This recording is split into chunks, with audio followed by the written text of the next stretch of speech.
A group of butlers walks through a pair of doors with trays of platters wheeled out on carts. They approach the table and place them on it. The head of his own airline company, Takayuki Kongou, sitting at the head of the table, is being served with food for lunch, which is salmon kushiyaki. Thank you. His eyes catches others handing platters of katsudon to Kinuho Wanai, Matsumin to Maya Awatsuki, and yakitori nagima to his daughter Mitsuko. The girls thank the butlers and the men walk away from the table. Thank you for your hospitality, Mr. Kongou. It was nothing. You made me guess, but I'm treating you like my own. This is the first time outside of Tokyo Badai that we've been served like this. It feels like home. Yeah, things are not much different outside of it. His eyes shifts to his daughter. She has not eaten yet. Mitsuko? Yes? If you're still going through problems, let me know. No, I'm just trying to get used to this again. Internally, it is half the truth. Look, I know you girls are still recovering, so if there's anything that you need, we'll do everything to make you feel better. Thank you, sir. You are very generous. I wish I can pay you. Oh, no. That's not necessary. This is a very nice mansion. How long have you had this? Oh, I had this home since my childhood. It was once my parents' home. Not long after I turned 18, we moved near Academy City. Family work was, and is, hard. Is it? It is. When the city was being bombed, my main headquarters went with it.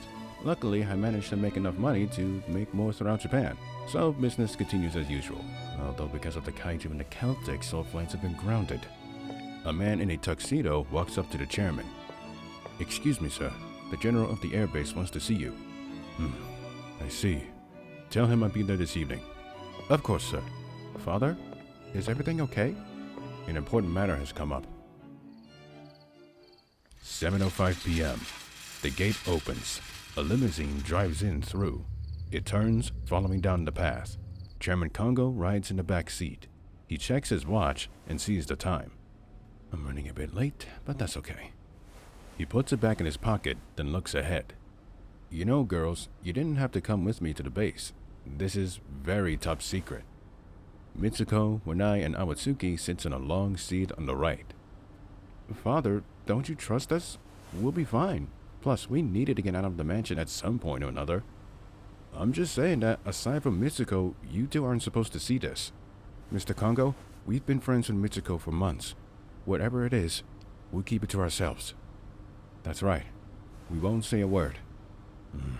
All right. I'll hold up on your promise then. So, what is this all about? I'm not sure specifically, but do you remember the Mark II? What? I thought it was canceled! That's what I thought too, but apparently only one was safely shipped out of Academy City. What's the Mark II? It's best if you see it for yourselves. The clock strikes 7:10 p.m. The limo comes to a stop in between another entrance and a pair of hangars. The occupants exits. Right away, they are greeted by a suited officer. The four approaches, and the men shakes hands. Chairman Takayuki Kongou? Yes, sir. And you are? Lieutenant General Ryuichi Saito, commander of the Gifu Airfield. Glad you can make it.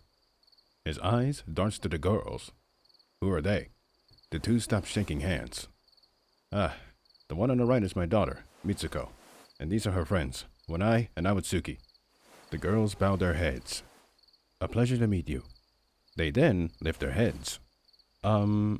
Kongou, I should note that this is an air base, and we're not open to tourists at this time. Sir, I can assure you that they are well-mannered, and they will not touch anything. Saito lifts his eyebrow. Now, sir, I understand that the project fell under your supervision. What's the progress on it now? Near its completion, surprisingly. Follow me. The general turns, then walks ahead, with the Kongous and the girls following. They enter into the hangar on the right, labeled Hangar 07. Mitsuko, Wanai, and Awatsuki, upon entering, are amazed and stunned with the scope of the interior. Moreover, their eyes catches multiple aircraft, from the old A6M carrier fighter to the modern F-2 and American F-15J. Many of the latter are in the process of maintenance reviews and repairs. Some of these fighters have been damaged during the Battle of the Sea of Japan. Those aircraft carriers took a lot of damage, but we lost 30 fighters in the progress. My condolences. They reach the end of the hangar and enter a large room. Inside, their eyes veers ahead. A team of researchers and engineers are gathered in groups, looking and writing in their notes. Ladies and gentlemen, Chairman Kongou, his daughter, and her friends. They bow to the men and women in uniform, and they return the gesture. The girls catches something beyond the glass window. They get up close, and Awatsuki and Wanai are stunned. Inside is a human-sized power suit with a man looking at parts of it, checking if everything is in order. An anti-arm attachment? And it looks like the one that Mitsuko had. Not quite. This is a new model, though I don't know what the final name is. We actually came up with one this morning. It's called the Type 2 A.A.S. The girls looks back at the Lieutenant General. A.A.S? The anti-arm system, to deviate from the original. Interesting. Will it work? That we're not sure of. Our test pilots couldn't make it today, and most of the others are too busy in their training. Oh, then allow my daughter to test it. Everyone, including Wanai and Awatsuki, are bewildered and stunned. Mr. Chairman, with all due respect, I'd prefer using an actual test pilot and not a damn child. I can assure you that Mitsuko is capable of using powered suits. Hell, she tested many of them in Academy City. Hold on, since when was it okay for a kid of her age to test any military technology? Please, sir, at least give it a chance. I can't believe I'm about to say this, but Mitsuko Kongou, get dressed and step into the chamber. Yes, sir. As the clock strikes 8:05 p.m., Mitsuko steps into the chamber. The chamber itself is very spacious and very breathable. She had taken off her dress and is now wearing a red skin-tight suit with a few armor padding on the chest and legs. It's a bit much. Father, are you sure about this? Of course. If this is a success, then we can make a killing out of it. Did you really have to say it like that? All right, just follow Mr. Suzuki's instructions. Hello, miss. Please step forward in front of the prototype. She does as told, stopping in front of the suit. All right, place your back against it and insert your arms into the sleeves. Once again, she does as she is told. She slips her arms through the sleeves, and her back touches the suit. 3 separate straps protrudes from the back, then wraps over her shoulders like a backpack and around her stomach like a belt. More wraps around her upper legs, and the sleeves perfectly locks around her arms and the top of her hands. Let me know if it's too tight and I'll release some of the pressure. Yeah, there's a little bit. The pressure decreases automatically, then she takes in a deep breath. Much better. Now what? Try taking 5 steps forward. The girl looks down at her legs. She moved her left forward, then her right. She takes 3 more steps, then stops. Okay, walking test complete. Try turning around. Mitsuko turns around. Okay, turn back around. She does just that. Movement test complete. Now then, do you see that target down there? She does spot the target, a cardboard cutout of a Celtic Crusader 55 yards, 50 meters away. Yes, I do. Okay, I want you to form a weapon and shoot it. What? How? Just see if you can manifest it. Good luck. I'll be standing back in case you need assistance. The man steps back. Mitsuko looks back through the mirror. The staff, Awatsuki, Wanai, and her father stares back at her, with the latter giving her a thumbs up. Okay. She stares back ahead. Mitsuko's eyes fixates on the target downrange. Memories of actual Celtic Crusaders and soldiers suddenly floods her mind. Memories of the dead in the destroyed Tokibodai and on the streets following suit. On her left and right, mechanical parts of the suit materializes and grows. A pair of 6-barreled miniguns forms and attaches themselves onto the sleeves. She lifts them both and the guns revs. A hail of gunfire is unleashed at a rate of 6,000 rounds per minute combined. The 7.62 by 51mm NATO bullets penetrates through the target, ripping it apart from top to bottom and digging into the wall. Finally, they stop.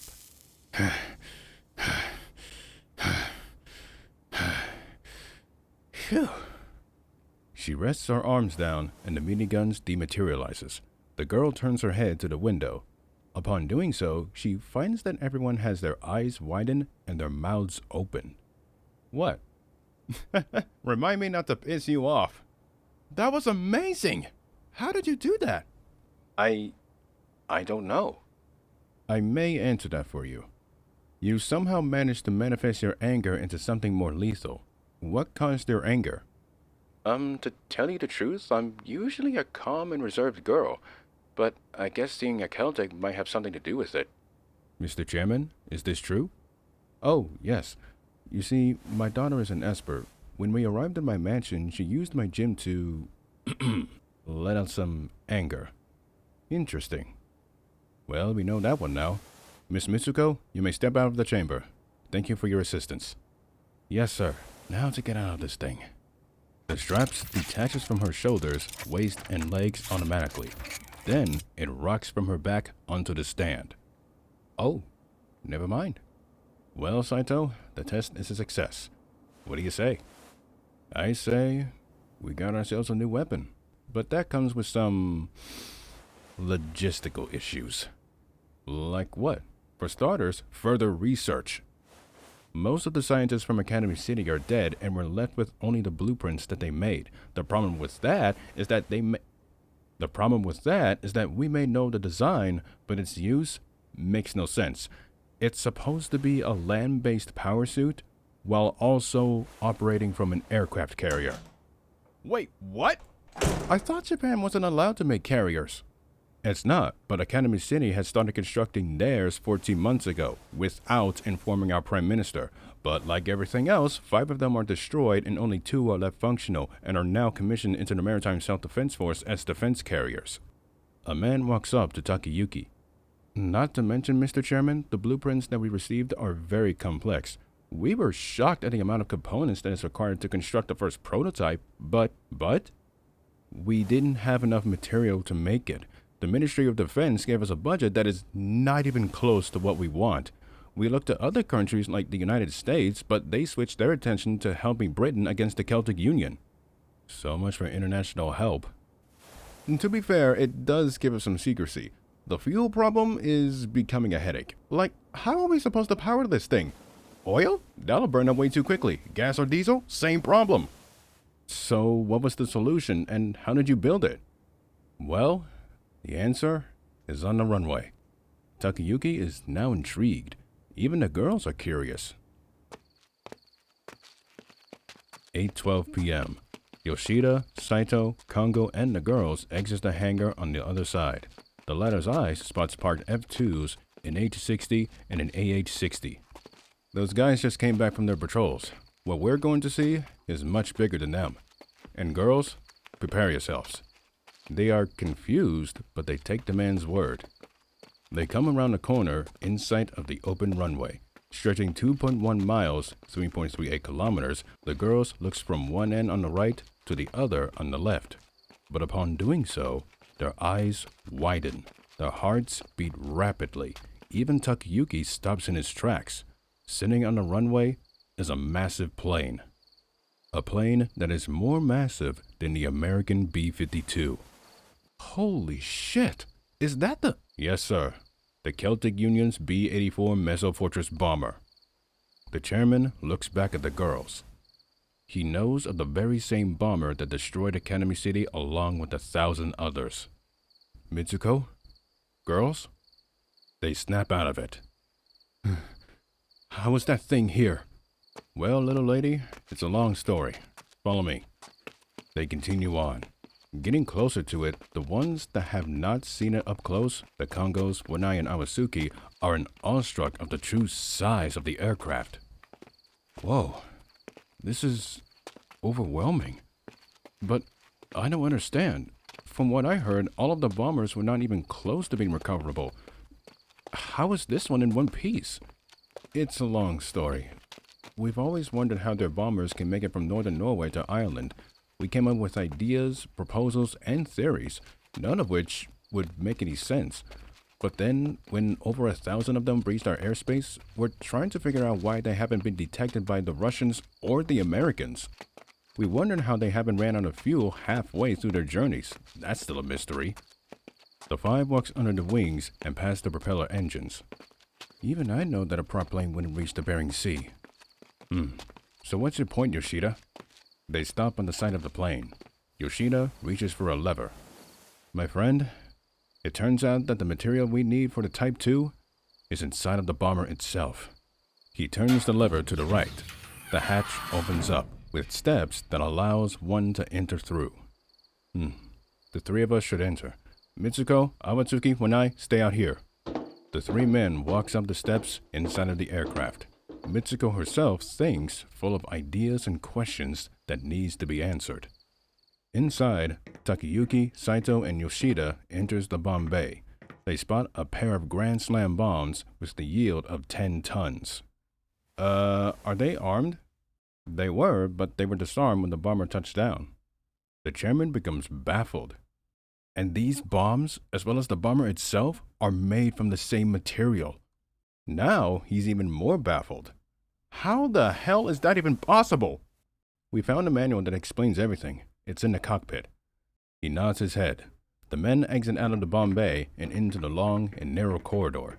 Coming up to the front, they see that the door to the cockpit is opened. Wait a minute. It's supposed to be closed. Oh my god. Girls! Oh shit! Entering through, the former Tokyo girls are sitting in 3 out of the 5 seats. 2 in the front for the pilots, 2 for the wing engine controls, and 1 that controls the bomb releases. Damn it, I told you 3 to stay outside! I'm very sorry, sir, but your daughter was very curious about this thing.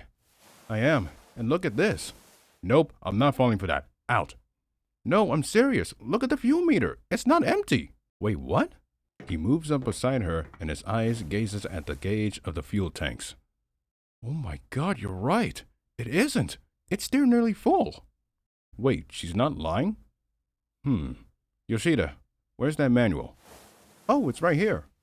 She picks up a pamphlet, showing it to the group. Of course it's in English. I can translate it.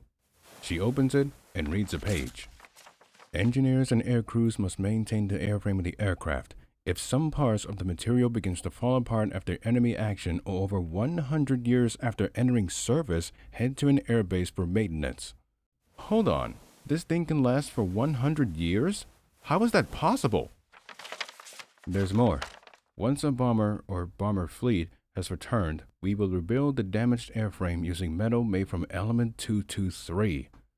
Huh? Element 223? That's what it says? Okay, that I know is not a material that we haven't discovered yet. Saito, is there anyone that knows where it came from? Oh boy, that's a tricky one. We tried to capture the pilots that didn't land in the water, but most of them are dead via suicide. Crazy bastards. Actually, the only ones that we know of that haven't are the counter-defectors that are living in either China or here in Japan. But getting to them without them getting assassinated is impossible. Should we go out and find them for you? I appreciate it, but that's not necessary. We already have a group of people who will do that job. Who? The volunteers of the Public Service Intelligence Agency. And those poor bastards are going to be very busy.